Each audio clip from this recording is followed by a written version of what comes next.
Yes. Okay, I will start with number one. During recessions, and I put D, all of the above. Workers are laid off, factories are idle, firms may find they are unable to sell all their produce. I agree. Okay. Prosner, do you want to do Karan, two? what do you choose for this one? I choose D as in Danny. Okay. So none of them? Right. All of them. All of them. Oh, it's not, I don't have the good one. That's This is lesson 12, chapter 20 group quiz. Should say that at the top. chapter 21? Lesson 12, chapter 20 group quiz. Number one, Oh, during you recessions. know what I did? I put chapter 20. Hey, save that for next week. I know, save it for next week. You'll be all good. Just sit back and listen to this one. You want to do you want No. to print that out real quick, Prosner? Pardon? You want to print out the Let me put the good one out. Wow. Why do that? I did that. So is that what for lesson 13? Week 13? Yes. Yes, Look I went lesson 13. Look at you being all ahead and everything. Oh no. But you know, I want to finish. I want to finish this course really. Yeah, me too. Right? I really want to too. finish this one. I know it. Reading the chapter today, I was like, oh, I'm going to fall asleep. Ooh. This one was a hard one. It was really kind of dry for me. You seem to be getting It's 12. harder. Wow. Okay, while he's doing that, let's go ahead. I agree on number one, it's D. Okay. Number two, you want to take that one, Matt? Yeah. When we say that economic fluctuations are irregular and unpredictable, we mean that the relationship between output and unemployment is erratic and difficult to characterize. When one or more microeconomic variable that measures income or spending is falling, other microeconomic variables that measure income or spending are likely to be rising. Recession mean that recessions do not occur at regular intervals. I would say A on this one. I have C.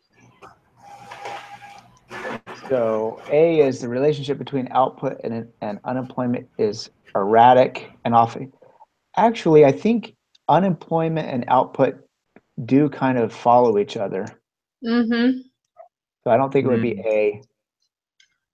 Oh, yeah, that makes sense. So I agree with Danny answer. that it's C, recessions do not occur at regular intervals, because I remember reading that in the beginning of the chapter. That's kind of what I thought. They had a little graph with like the recessions over time, and you can kind of see where it was yellow was the recession, and they were all kind of spaced out irregularly. Yeah. So for this one, you choose C?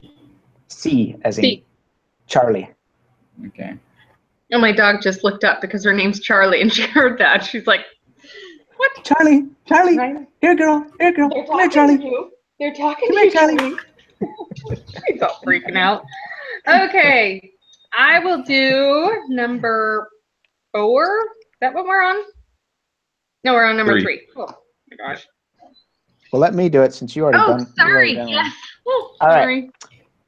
In order to understand how the economy works in the short run, we need to, and I chose B as in Bravo, study a model in which real and nominal variables interact. Agreed. Agreed. Okay. All right, Prosner, do you have yours up yet? Yes, I just did point, but you know, trying You to can understand. at least, if you want to just read it, we can still work through it with you. Okay, let me read the fourth one. The variables on the vertical and horizontal axes of the aggregate demand and supplies graph are.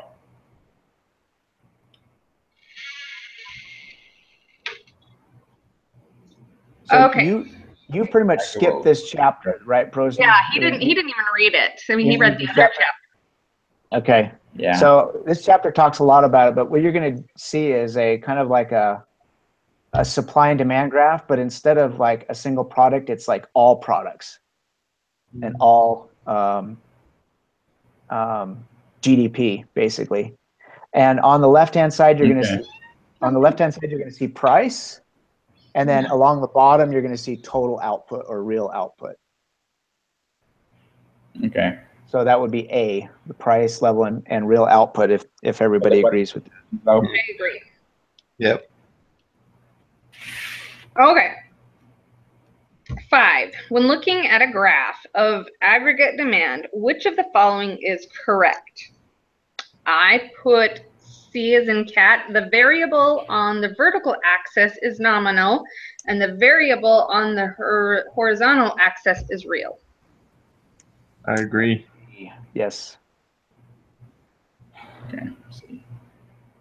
Matt, you have number Okay, when the dollar depreciates in the U.S., so either net exports rise, which increase the aggregate quantity of goods and services demanded. The net export rises, which decreases the aggregate quantity of goods and services demanded. The net exports fall, which increases the aggregate quantity of goods and services demanded. And the net exports fall, which decreases the aggregate of quantity of goods and services demanded. So on this one, I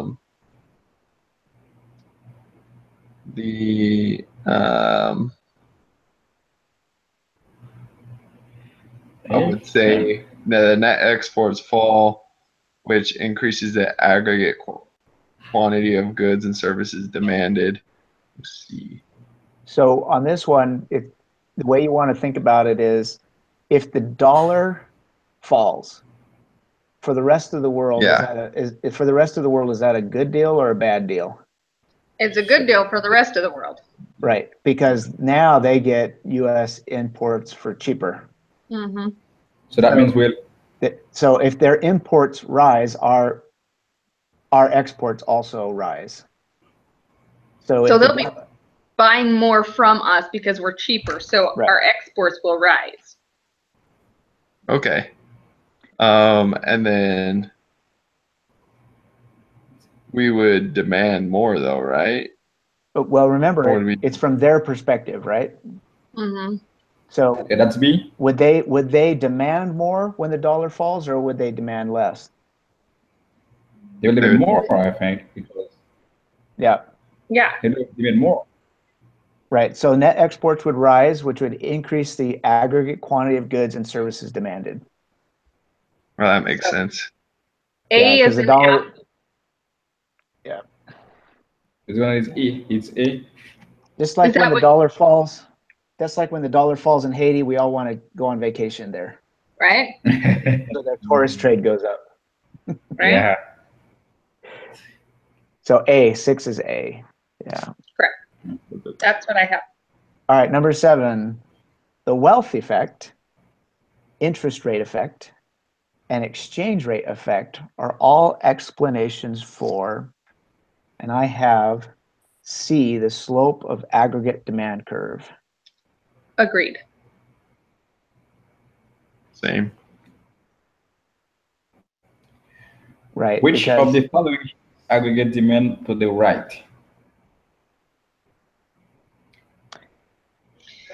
A, both on investment tax credit and decrease in income tax rates.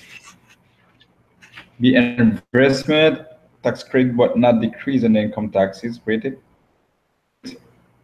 C, decrease in income tax rate but not an investment tax credit.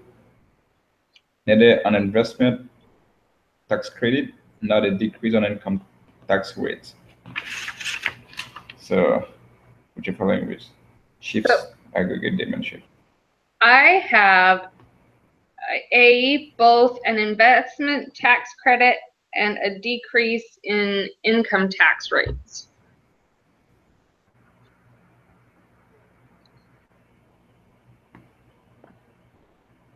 Yeah, that's what the book said. I'm just trying to figure out how to explain it. I didn't know how to explain it. I didn't even put a page number. I saw it right out of the book, and I was like, I better put that on my 3x5 note card. There's a ton of these things in this chapter where in this situation, it shifts to the right, but in this situation, it shifts to the left. It's awful. And there's probably 20 or 30 of those as it goes through. And so I don't know how I'm going to remember it, whether I'm going to just put them all on a little note card, or if I can somehow get it through my head when it shifts right and when it shifts left based on the circumstances. If anybody can go to the class on Thursday, I have to work. I would appreciate if you asked that question, because I don't know how I'm going to keep it straight without just writing it down. Yeah, but I got A as well, both investment tax credit and decrease in income tax rate. A. Perfect. All right. Number 9. If speculators lost confidence in foreign economies and so wanted to buy more U.S. bonds, I put the dollar would appreciate, which would cause aggregate demand to shift to the left. That's what I have too. B as in Bravo. B as in boy. Yep. Okay. Which of the following effects would provide incentives for customers to spend less than the price when the price level rises? Oh, I didn't really read this part. So let's think about it. If the price level rises, which of the following would incentivize or make consumers spend less? Is that what it's saying? Yeah. So if the price level rises, your interest rate would definitely be affected. I'm not sure about your wealth effect, though. So the wealth effect, isn't that one just the amount you buy based on how much money you have left over? I think so, but I just did a search for it and it doesn't even pull it up in the book. Right here. The price and consumption, the wealth effect. Let's see. Hang on, let me see if I can share my screen.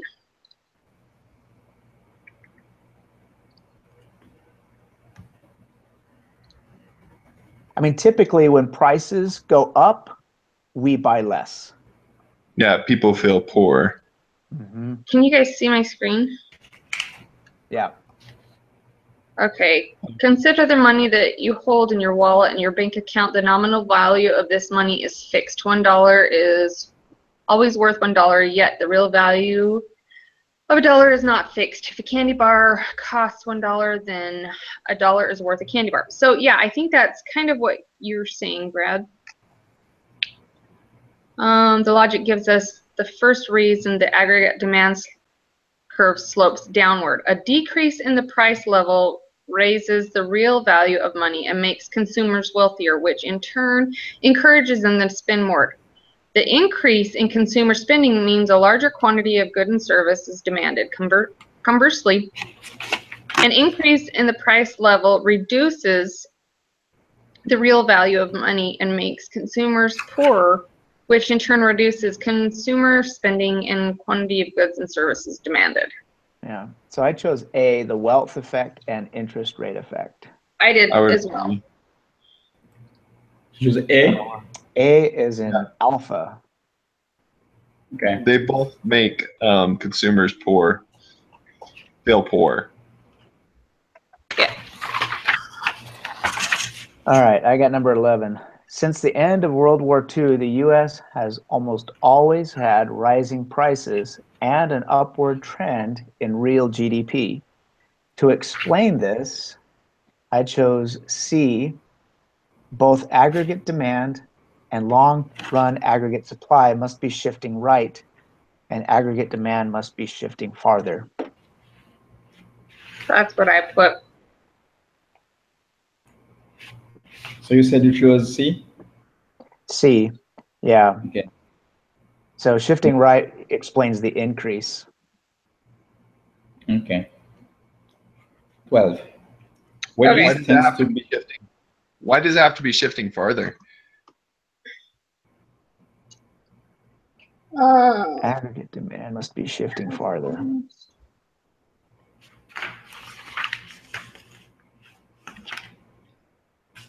That's kind of an odd one. Usually it says shifts right or left. It doesn't normally say shift farther. Well, it's the demand shifts farther. So does that mean that the demand is shifting at a greater rate than, let's see, both, oh, excuse me, the supply is in a greater, rising faster than the demand, and so that's why I have no idea. Actually, I'm just making this up as I go. I have no idea.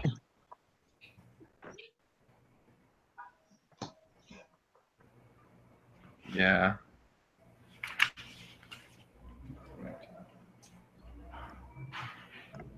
That's interesting. We can keep going. All right, 12. Wages tend to be sticky. And I have A as an apple because of contracts, social norms, and notions of fairness. A. That's what I have also, A. Okay. Okay, which of the following shift short run, but not long run aggregate supply right?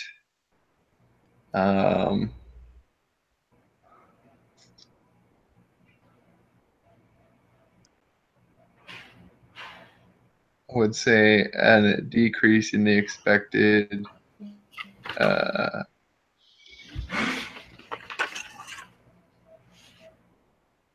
I would say B, but I'm not sure. Let me look. Following short one, but I will get surplus right. I skipped this one and I didn't even know it, so I'm not sure.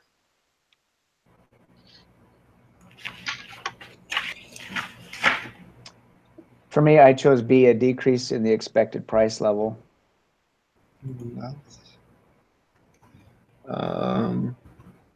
Because That's kind of what I would have put, is B. I remember reading that.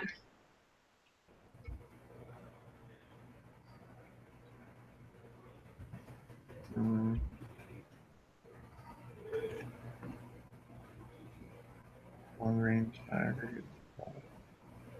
A decrease in capital.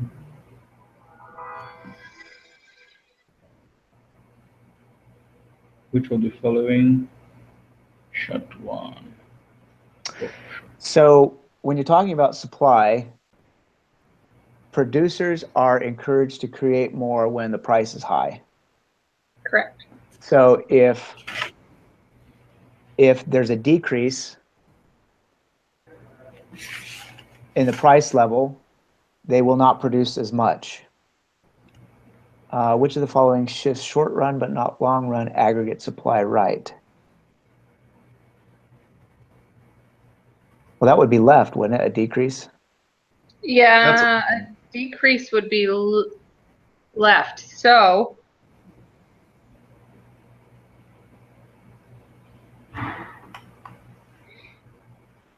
would an increase in the money supply, because then your money isn't worth as much? So that would move it. Oh, but that's not the supply. Never mind. That would be the demand.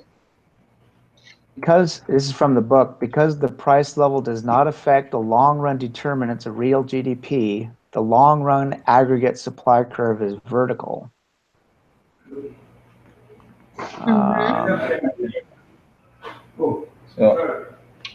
So the quantity supplied is the same regardless of what the price level happens to be. That's in the long run. Mm-hmm. I'm just trying to figure this out here.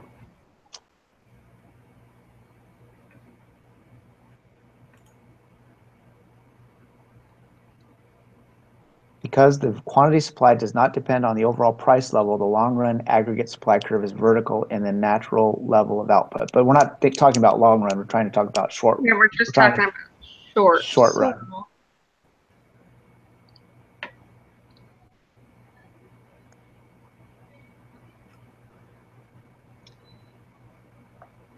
In the long run, the supply curve is independent of the expected price level, thereby no shift caused in the long run supply curve. I just Googled it and it says a decrease in the expected price level. So, okay, let's just talk about this. A decrease in the expected price level on supply. Well, if you don't get as much as you think you're going to get, are you going to still produce a lot? If you are what? We're talking about supply to the right. How does that? I'm thinking left. I can't wrap my brain around that.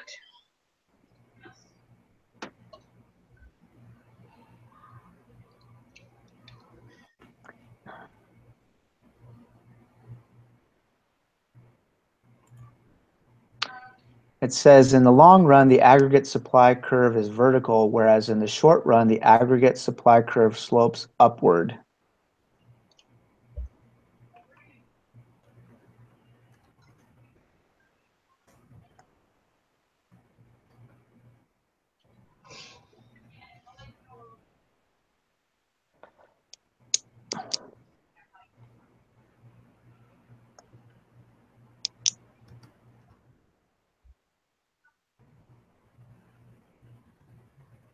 My Google searches showed that it's B, a decrease in the expected price level, but I can't explain why. I know, that's what my Google searches are showing too, but I can't tell you why. This is a hard chapter. I kind of was just thinking that since it's short run and not long run, that it had to be expected, because a decrease, an actual like decrease or an increase would shift it both short run and long run, right? Correct. So that was kind of what I was thinking, but okay, well, I'm going to stick with B as in boy. Yeah, I would agree. Okay. Increase in expected level price. Price table.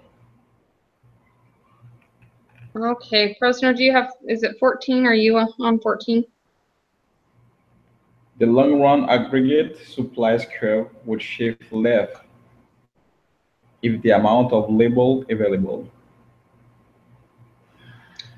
Okay. On this one, I put D as in dog.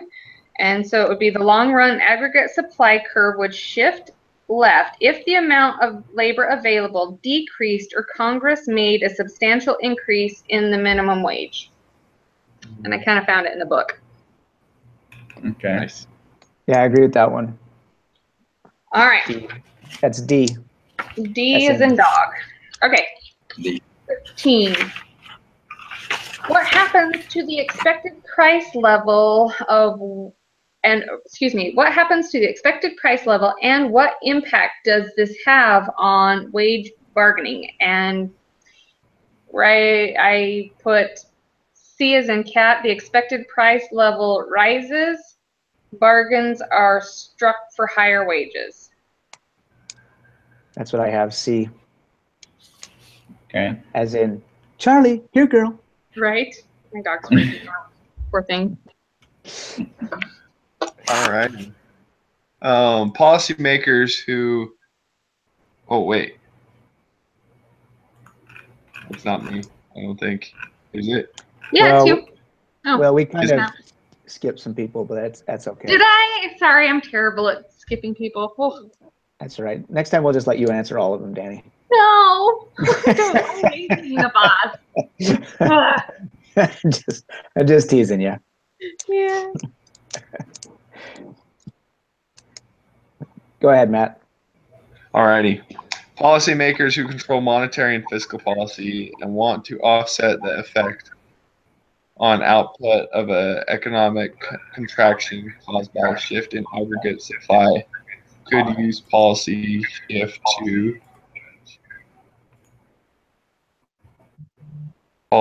shift.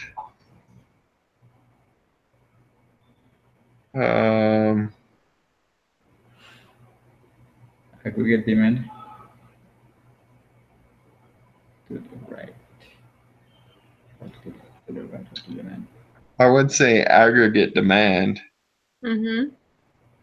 and I would say to the right, but That's what I put. Yeah, To the right. that's what I have also.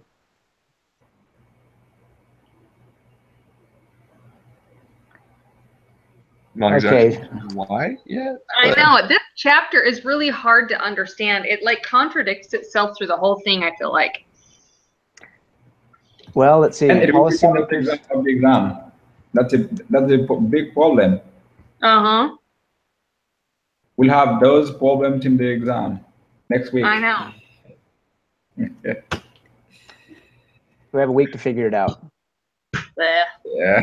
Hey, did you guys ever watch those videos that Brother Spalding posted with that other BYU instructor that kind of goes through the PowerPoints? I think those are really good. In fact, I went They're ahead great. and subscribed and saved that spot because she does other chapters as well. Mm-hmm. I've Yeah. Googled her other chapters. Yeah, and it really helps. Is it just YouTube or Google? Yeah. Or? Huh. Yeah. I'll try and find it. In fact, I just got notice that she did another one. I'll try and find it and I'll send it out in an email. Yeah, but Cool. if you go to her channel, I wish that we would have had it on chapter 1. Oh, serious? Because she has most of the chapters that she just kind of goes through the PowerPoint and she'll say, here's why it is this way. Here's how you do it. Now pause the video, you try it. Yeah. And then she gives you the answer. It's really good. Yep. Okay, number 17. Refer to the crazy picture above. The shift of the short-term aggregate policy curves from SRAS1 to SRAS2. If I look up here, SRAS1 to SRAS2 is a shift to the right and is also an increase in GDP, looks like. And it looks like it is a decrease in price. And I have B could be caused by a decrease in the expected price level. That's what I have too. B. B as in Bravo. Or boy. Okay, whose question is it now? Because I don't want to go out of turn. It's yours. Is it? Okay. Okay. Refer to figure 33-5, the appearance of the long-run aggregate supply, the LRAS curve, and I put B as in boy, is consistent with the idea that point A represents a long-run equilibrium and a short-run equilibrium when the relevant short-run aggregate supply curve is SRAS1. That's a mouthful. Yeah. I would agree. think that is 100% correct, but I also think that A and C are correct. A and C? I think that they're all correct. You think they're all indicates that Y1 is the neutral rate of output, or the natural rate of output. Let's see. I can see that. Oh.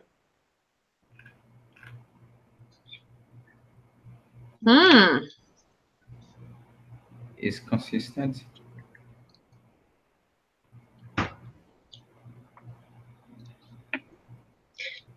I wish I could easily find these stupid charts. And yeah, Hmm. Oh, I think you are right. And let me show you why.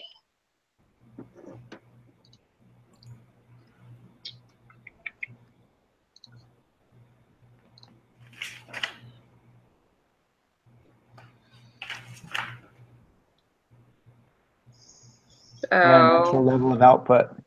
yep. Constant monetary neutrality. I think you're right. I'm switching mine to D. 18, D is in dog.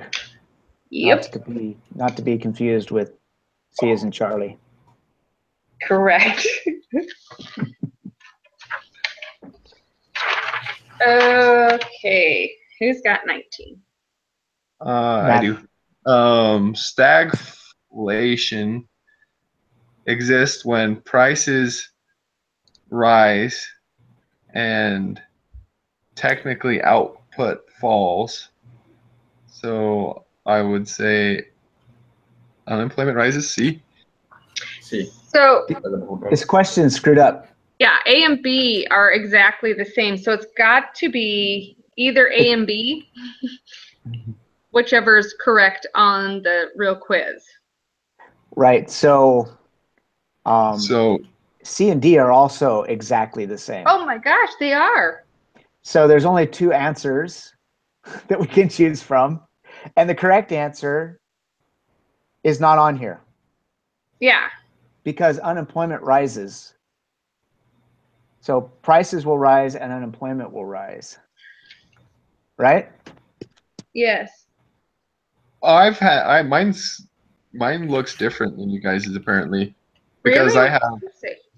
I have on A I have price rises and unemployment falls. B I have prices fall and unemployment falls.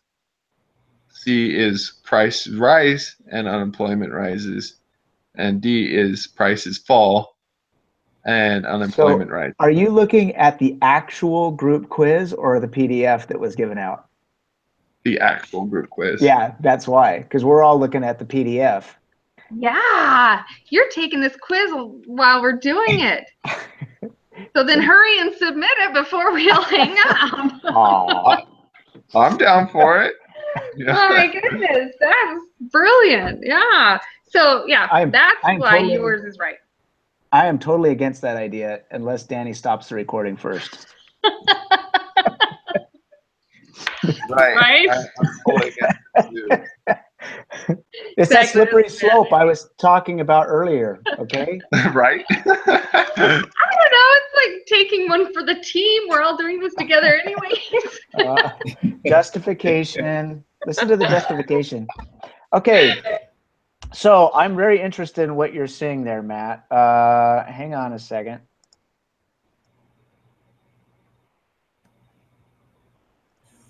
Full and unemployment rate. So this is, okay, do you have one that says rise and unemployment rises? Yes. Better is that? C. Okay, then that's my choice, C. That's my choice too. Full unemployment rate. C, Perfect. as in Charlie. Right? Oh, my poor dog. I got to change mine because I guessed it was B. Well, I knew that it was wrong, and so I Right. wrote it out what I thought it should be, but I was like, none of those are right. Yeah. Okay, All right. that'll help me remember. So who has though. 20? I think that one's mine. So suppose the economy is in long-run equilibrium. Senator A succeeds in getting taxes raised. That's bad. At the same time, Senator B succeeds in getting major restrictions on logging removed. That's good. So in the short run, the price level will fall and real GDP might rise, fall, or stay the same. That's D as in dog. Isn't Tax it B as rate in will fall. boy? I read D as in dog. Oh, you did? Yeah, are they exactly the same? No, No. because B says real GDP will fall, and I said the price level will fall, and real GDP might rise, fall, or stay the same. I had B, but I could easily be swayed to change my answer.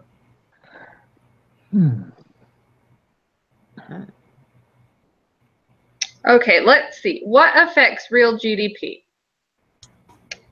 I think the restrictions on logging would affect the GDP, and the taxes would affect the price. Exactly, but wouldn't the restriction removal raise? Oh, It might raise, fall. Yeah, that stay would the same. raise GDP, right? Yeah, Removal of the restrictions. that's what I would say. And let's see. But So the removal of the logging restrictions would make logging easier. Therefore, it would lower the price of wood, wouldn't it? Okay, so the price level will fall. I think that one could be. I think this one is B. The Why would real GDP fall? By lifting restrictions, I would say that GDP would increase. I would Would too. increase? That's what I'd say. That's kind of what I'm thinking, but Wow. let's But they waste. pretend to not Google this. Have you tried Googling it? Yep. And that's what you got? Yep. Ooh, Let me double and check. there's our that. issue. Let me double check that. Because Might raise price level. So I think it's big, guys, because if they raise taxes and the senator be succeed and get a major restriction on logging move, so I think the GDP will fall because they will pay more taxes, and of course the price will raise. I will choose B for this one. let's see here. Let me just try and find. Okay.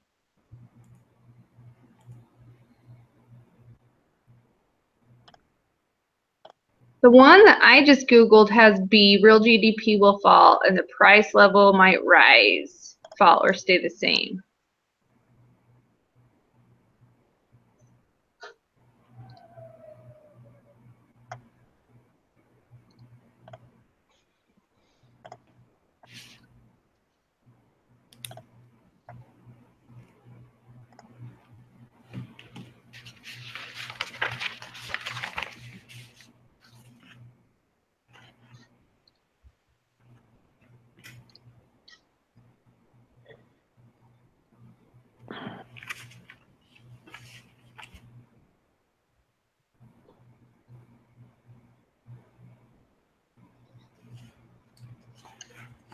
Okay, I've just Googled it 3 times and have gotten the same answer.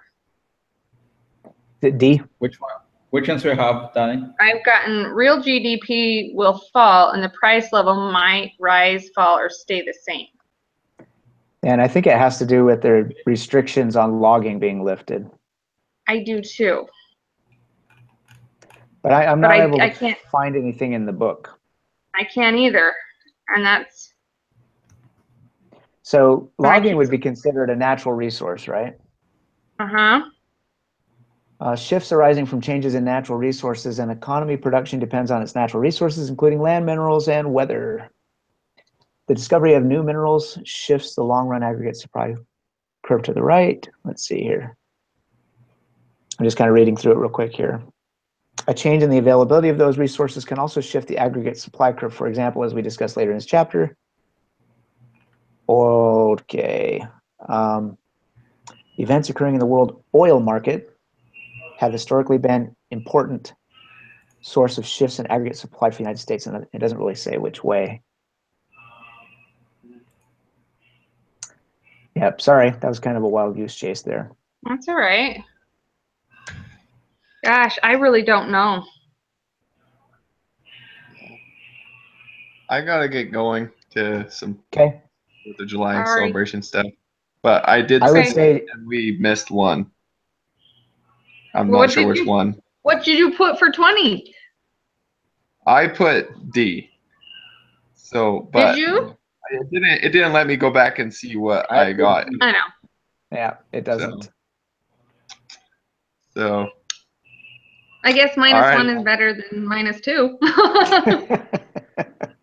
right, guys. All Well, right. See you, Thanks man. for your time. Enjoy your holiday, Matthew. yeah, for sure. You too. So Danny? what happened to JJ? Huh? Say what? What happened to JJ? We don't see him. Oh, we haven't seen him for a couple of weeks. Yeah, Yeah. I sent him a message on the board. Well, not sent him, but I put a message on the board asking if a better time would be better. But Oh, haven't seen But he's not leaving the course. He's still attending the course or job, no? I don't know. I get the feeling his job interferes, but Okay. I think, I don't you I don't know, know for sure.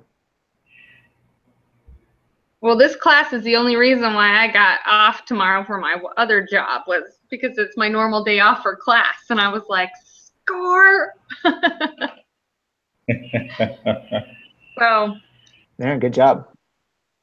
yeah. So I really on 20, I don't know. Okay. I'm gonna choose D on 20. Well, I'm going to too, just because I don't want to get a minus 2. So you choose B. I think I will choose B. D. You're gonna choose Okay, Yeah. Oh, do it. Do it and tell maybe us what I should happens. stop recording. I'm gonna stop recording. Hang on.